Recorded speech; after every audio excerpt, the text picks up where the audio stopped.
Warren is living all alone in such a huge lodge. That's just pure greed. Cassidy has two little kids. The successful older sister should give her home to her struggling younger sister. That's how families help each other. That's what's natural. The moment my mother, Diane, said that, her words drifted into the kitchen. The perfectly decorated Christmas cake in my hand sagged ever so slightly, and the cream lost its shape. We were at my parents' house in a quiet residential neighborhood in Colorado. Just a week ago, I had wrapped up a massive urban development project in Dubai and returned to the country for the first time in 6 months.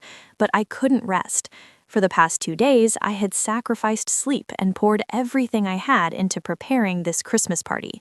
I had reserved the finest turkey well in advance and spent a full 2 days marinating it in a special blend of spices. I filled the living room with bright, festive decorations just so that my sister's children would be happy. It was my own way of atoning for the time I couldn't be with my family because of constant overseas assignments. I believed that the moment we would sit around this warm table, the bonds that had begun to fray would surely be mended. I prepared everything by myself, believing in that. But what drifted in from the dining room were not words of gratitude. "I've already arranged for the contractors," my father, Franklin, continued in his low, authoritative voice. "We'll tear down the walls of the space Warren uses as her study on the second floor of that lodge and turn it into a large playroom. Then you and the kids can live comfortably. Cassidy, I'll have the floors replaced with something well-cushioned, too. We'll get everything done while she's away on another business trip. We don't need her permission beforehand. She can approve it after everything takes place. That girl has money." "Thank you, Dad." My sister Cassidy's voice bounced with excitement. "That study was always so dark and creepy, filled with nothing but books. Kids don't need a place like that. Turning it into a bright playroom will make Warren happy too. We're family, after all." I felt the cold creeping into my fingertips. I'd finally managed to obtain the mountain lodge after working myself to the bone. From the design to the choice of materials, it embodied my pride as an engineer. It was my one true place of peace, especially the study. It was my sanctuary. I had carefully calculated everything, from the climate control to the lighting, to protect the precious book collection I had inherited from my late grandfather. And now, while I was away, they were planning to destroy it and take it from me without my consent. Worse still, they were justifying it with the beautiful-sounding words, family love. I drew a deep, quiet breath. Lashing out in anger is what amateurs do. I am a professional project manager. Without even looking in the mirror, I put on the perfect daughter mask. "Sorry to keep you waiting. The main dish, the roast turkey, is ready." With my best smile in place, I lifted the heavy silver tray and stepped into the dining room. In that instant, the secretive tension that had filled the room vanished. My father hurriedly slid what looked like blueprints under his leg. My mother raised her voice unnaturally high. "Oh my, what a wonderful smell!" Cassidy and her husband Clayton simply sat there. Their faces still carried a vulgar excitement, the lingering heat of a plunderer's scheme. "Warren, you really are incredible. You've just finished such a huge project in Dubai, and yet you still prepared something this extravagant. I truly admire you." As Clayton offered his hollow praise, he reached out to take the tray from my hands. I never let my smile fade as I handed it to him. "It's for the family. I've been gone for 6 months, so I'd love to hear how everyone's been, slowly and properly." I took my seat and began serving the dishes I had spent 2 days preparing onto everyone's plates. They accepted it as if it were their unquestionable right, chewing and swallowing my effort. To them, my time, my labor, and even the property I owned were nothing more than shared assets, freely usable under the name of family. Throughout the meal, they skillfully tried to steer the conversation toward probing my next schedule. "So, Warren, you're heading back to New York again in January, right? You said before that you wouldn't be back for 2 months because of an audit project. You're always so busy. I worry about your health." My mother fixed me with a searching gaze. What she wanted to confirm wasn't my condition, but how long they would have a free window to trample over my home. Yes, that's the plan. But this time, I'm thinking of using remote work more, so I thought I might spend more time relaxing at the mountain lodge. The moment I said that, a brief silence fell over the table. Cassidy dropped her fork and it clattered loudly against her plate. My father cleared his throat and hurriedly took a sieve of wine. No, Warren, you shouldn't go back there right now. I've heard that because of the recent cold snap, the mountain road leading to the lodge is blocked by fallen trees and snow. Winters are harsh up there, and if something were to happen, it would be terrible. A busy woman like you doesn't need to go alone to such a dangerous, inconvenient place. It's best to leave it alone until spring. Focus on your work and stay in your city apartment. He piled lie after lie on top of his words, disguising them as parental concern, all to keep me away from the lodge. But I understood. Hidden behind those words was the tight schedule of the renovation contractors he had arranged without my knowledge. The reason he was so desperate to keep me away was simple: to finish transforming it into Cassidy's home while I was gone, and to turn it into a fait accompli before I ever found out. I tilted my wineglass and began counting silently in my head. "Maybe you're right, Dad," I replied shortly. By the time the fondant, or chocolate, I had prepared for dessert was served, the mood in the dining room had reached its peak. My father was in high spirits, reminiscing about the past, while my mother leaned close to Cassidy's children and whispered, "Soon you'll be able to play in a much bigger place." I watched the scene with an oddly detached calm. "Warren, it's really delicious. Thank you for such a wonderful Christmas." Cassidy smiled innocently at me, chocolate still smeared around her mouth. No one would believe that behind that smile lay a greedy intent to throw my belongings out of my house and fill it with their own. "I'm glad you enjoyed it, Cassidy. I truly hope your life from here on out becomes a better one," I replied with a smile. The party ended and everyone retreated to their rooms. The house finally fell silent sometime after 1 a.m. I went into my bedroom and locked the door. From the back of my closet, I pulled out my work laptop and connected to a dedicated encrypted line. The first thing I did was review the surveillance footage from my lodge in Colorado. I fast-forwarded through the logs from the past week. What appeared on the screen was far beyond anything I had imagined. "You've got to be kidding me," I murmured. The footage was from a week ago, just before I had returned from Dubai. My father used a spare key to open the front door and ushered several men inside, most likely local renovation contractors. On the screen, the workers mercilessly tore up the warm, natural hardwood flooring in the living room, something I once had taken great pride in. In its place, cheap, mass-produced cushioned flooring, clearly chosen to suit Cassidy's tastes, was laid down one sheet after another. When I switched cameras, the devastation of my sanctuary, my study, came into view. The books I had collected from all over the world were roughly stuffed into cardboard boxes and stacked in the corner of the room. The craftsman dismantled the custom-made mahogany bookshelves I had ordered and, unbelievably, began slathering the walls with a garish pastel pink paint like something out of a child's bedroom, covering tens of thousands of dollars worth of intention with a few $100s of cheap paint. I trembled with rage. The footage continued.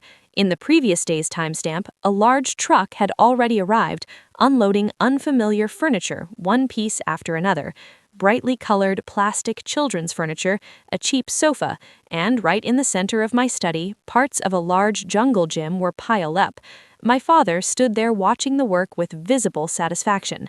While I was away, without my permission, they were steadily and illegally moving forward with renovations to turn my house into Cassidy's house. This was no longer a simple family dispute. It was a clear crime. I immediately pulled up a name from my phone's contacts, Gideon Rhodes, my company's legal counsel. "Warren, what's going on at this hour?" Gideon's voice was calm despite the late hour. "Gideon, this is an emergency. My father has let contractors into my lodge in Colorado without my consent and is forcing through a major renovation, trespassing, and destruction of property. I'm watching my study being torn apart and unauthorized furniture being moved in right now on the security cameras." I could hear Gideon sharply inhale on the other end. "That's serious. This isn't just unauthorized entry. They're trying to establish effective control. Warren, I need to confirm your intentions. They're your parents, but what do you want to do? I've already decided. Take the strongest legal measures available. I won't let them set foot in that house again. Everything that's been damaged will be restored to its original state, and I will recover every last dollar of the cost. My voice sounded colder than I expected, even to myself. Understood. I'll contact the local police chief and arrange for us to meet at the site tomorrow morning. I'll also move forward with preparations for an emergency injunction to halt the construction. Thank you. I appreciate it. After ending the call, I stared at the camera feed once more. On the screen, the contractors were trying to hang a sign reading "Children's Playroom" inside my precious study. The next morning, in the frigid air before sunrise, I began to act. Warren, you're leaving this early? You haven't even had breakfast yet. My father appeared in the kitchen, staring at me in surprise, his hair still mussed from sleep. He looked nothing like the man who had been eagerly plotting to steal my home the night before, just a harmless, unhurried old man putting on an act. Yes, there's been an urgent revision on the Dubai project. I have to join a meeting immediately through the office's secure line. It's a shame, but I'll have to pass on the pancakes this morning. I answered with a perfectly practiced smile. I see, that sounds serious. And as I mentioned yesterday, even after things settle down at work, you should stay away from that lodge for a while.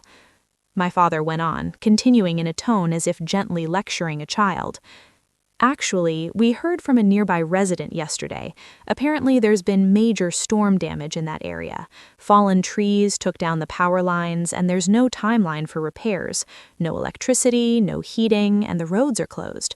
From what I hear, your vacation would just be ruined. You should focus on your work in your comfortable city office. Leaving that place alone until spring is the best option. Understood? Thank you for the advice. I'll do that, I replied with a flawless, practiced smile as I started the engine. Certain that his lies had worked, my father waved goodbye, visibly satisfied. I drove off and parked in a lot of a diner just around the corner. 1 hour later, just as I had expected, my father's SUV burst out of my parents' garage. My mother was in the passenger seat. Convinced I was heading to the office, they were on their way to the lodge to check on the progress of the construction. Keeping my distance, I followed them. As we climbed the rugged mountain roads of Colorado, my mind grew eerily calm. When we arrived at the lodge, 2 renovation trucks were already parked out front. My parents' SUV pulled in beside them. The 2 of them greeted the contractors warmly, shaking hands, and walked inside as if they owned the place. I stayed in my car. I opened my laptop and brought up a window from the live feed of the lodge's security cameras. Then I sent a short text to Gideon Rhodes. The prey is in the trap. Please proceed. His reply came immediately. Ready whenever you are. Fools, I muttered coldly. A few minutes later, police cars appeared silently, their sirens off. 3 of them, then 4. Thanks to the legal groundwork Gideon had already laid, the police response was swift and flawless. The doors were kicked open and officers flooded inside. On the screen, I saw the workers throw their hands up. My mother screamed and collapsed to the floor. My father tried to lunge at one of the officers and was immediately forced down. When I turned on the audio, my father's shouting poured out of the speakers. This is a mistake. I'm Warren's father. I'm renovating this place for my daughter. Call Warren. Make her talk to you. My smartphone began lighting up like it had lost its mind. Dad, Mom, Mom, Dad. Call after call, repeating dozens of times per minute. It was easy to imagine them desperately begging for help or hurling abuse. 99 missed calls. It felt like a score measuring the depth of their panic. Instead of turning the phone off, I set the notifications to silent. I didn't answer a single call. I didn't even listen to the voicemails. As a professional project manager, I knew emotional negotiations were a waste of time. I waited a little longer, timing it so they could fully sink into the despair of, Warren isn't answering. She may not be coming to help us. And only then did I step out of the car. Slowly, but with steady steps, I walked onto the lodge grounds. There it was, my sanctuary, brutally destroyed. In the yard, the Italian sofa I had cherished was being hauled out roughly by the contractors and left abandoned in the snow. Near the front door, the beautiful hardwood flooring that had just been torn out was piled up like trash. "Warren! Warren is here!" My mother's voice rang out, almost a scream. Held by the arm near the entrance by a sheriff's deputy, she spotted me and leaned forward desperately. Beside her, my father's face was beet red as he shouted at the officers at the top of his lungs. "Hey, my daughter's here. See, she's the owner of this house. Take these ridiculous handcuffs off right now. Warren, tell them this renovation was done with the family's full agreement." At that moment, I stopped walking and looked at them quietly. Behind them stood the contractors, the ones who had smeared my study with pastel pink paint and tried to assemble a children's jungle gym there, heads lowered, frozen in place. I began to walk toward them.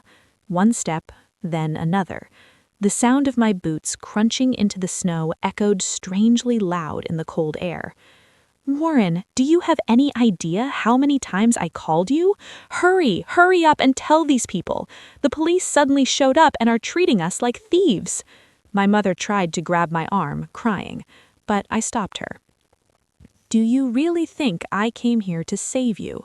My voice was exceptionally calm, so calm that it cut through the surrounding chaos and forced the entire scene into silence. "Warren, what are you saying? End this nonsense right now. All you have to do is tell the police it was a misunderstanding." My father was barking orders arrogantly. I let out a short, quiet laugh. Then I pointed to the copy of my police report that one of the officers was holding. "A misunderstanding? No, there isn't a single misunderstanding here. I'm the one who called the police." Everyone froze. My father's mouth hung half open. My mother's tears stopped midstream. "You called them?" "Yes. I was supposed to be in Dubai, and yet my home security cameras showed unknown men breaking into my house and destroying it. So I reported it. I told them there are burglars in my house." "Burglars? You'd call your own parents burglars?" "I call people who duplicate my keys without permission, destroy my property, and attempt to occupy it illegally burglars. Dad, is there a law that says family members are allowed to commit crimes?" "Warren, you heartless child, you're the one who left that key at the family home in the first place," my father shouted, his voice strained. "That key was stored in the safe at our house. Wasn't that your silent proof of trust? That in an emergency you were entrusting this place to your family. I merely used what I was given. If the key was there, then the right to use it came with it." He desperately tried to coat his crime in the language of trust from my daughter. I watched his pitiful struggle with a cold smile. "Do you really think I'm that careless?" My quiet voice stopped him cold. "I placed that spare key in the safe when I first took on a long-term project in Dubai, but it wasn't a sign of trust. It was bait." "What did you say?" "I've always thought about risk management. I wondered if the day might come when you'd mistake my success for something that belonged to you and reach for my sanctuary. So I deliberately left that key somewhere you could happen to find. If you were the kind of man who respected my boundaries, that key would have stayed untouched in the safe forever." I stepped closer to him. "That key was litmus paper meant to test your integrity. And Dad, you lived up to expectations. No, far beyond them. The moment you picked up that key and entered my house, you signed a contract, terminating our trust permanently. You walked straight into the worst trap I prepared." The anger drained from my father's face. Only then did he realize that at the very moment he thought he was controlling his daughter, he had actually been dancing in the palm of my hand. "Checkmate, Dad. What you stole wasn't a key. It was your last place to belong." He collapsed, utterly speechless. "Sheriff, please take them away," I have nothing more to say to these unknown trespassers. The police's relentless pursuit didn't stop with my parents. Every single worker who had been tearing up the floors was arrested without exception. The contractor in charge shouted in panic, "We were just doing the job we were hired to do."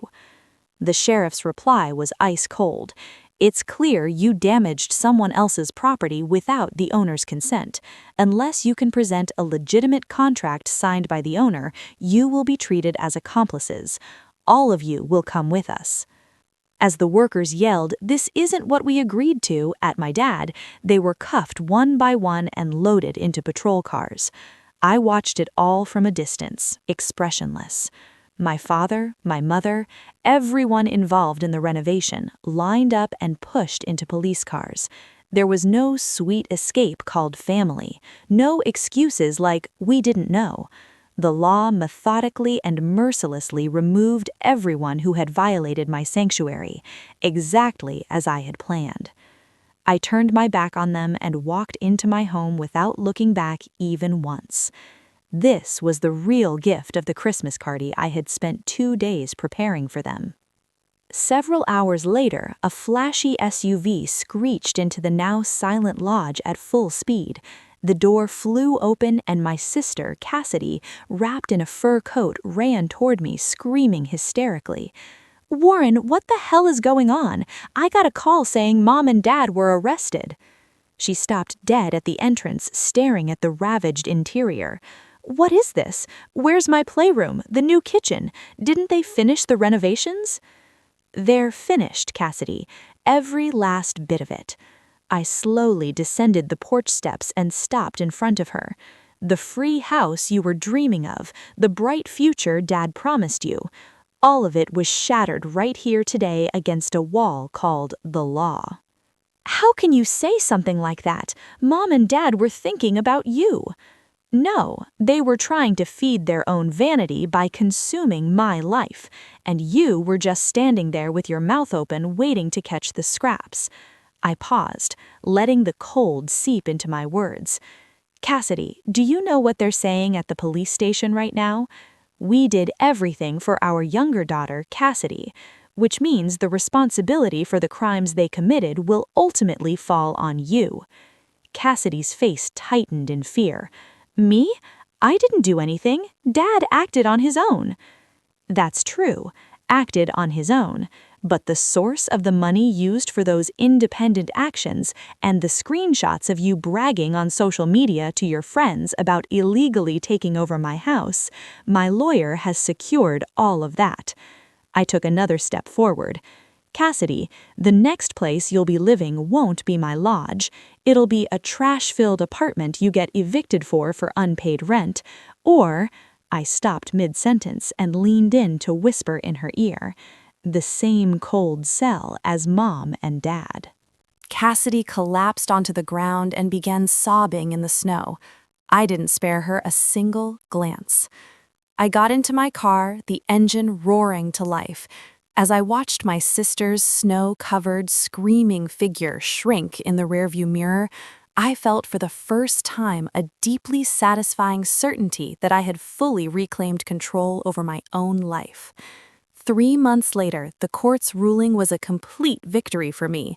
My father and mother were found guilty of trespassing, destruction of property, and theft through the illegal duplication of a spare key. They received suspended sentences. The massive renovation costs they had paid to contractors on their own authority were legally classified as expenses incurred in the commission of illegal acts. Not a single cent was returned. Every dollar they had poured in for the happiness of the family was wasted. All that remained was the indelible stain of a criminal conviction. On top of that, I was awarded a total of $100,000 in damages, covering restoration of the lodge and compensation for emotional distress. I knew from the start they had no ability to pay such a sum. As a result, their family home, the very place they had tried so desperately to protect, was put up for auction to cover the damages. The dignified house that had once controlled and exploited me vanished, and they were forced to move into a small, thin-walled rental apartment on the outskirts of town. Meanwhile, my sister Cassidy's life with Clayton collapsed completely. Assuming they would be able to live in my lodge for free, they had already terminated the lease on their apartment. But my legal action shattered that fantasy, and with my parents' assets frozen, they were left with nowhere to go. According to reports, Cassidy and Clayton are now living in the damp basement of Clayton's parents' house. The luxurious lifestyle she once flaunted on social media has been replaced by a miserable existence on a cold concrete floor. I cut off all contact with them. No matter how high the number of missed calls climbs, I will never open those notifications again. They have lost their right to exist in my world.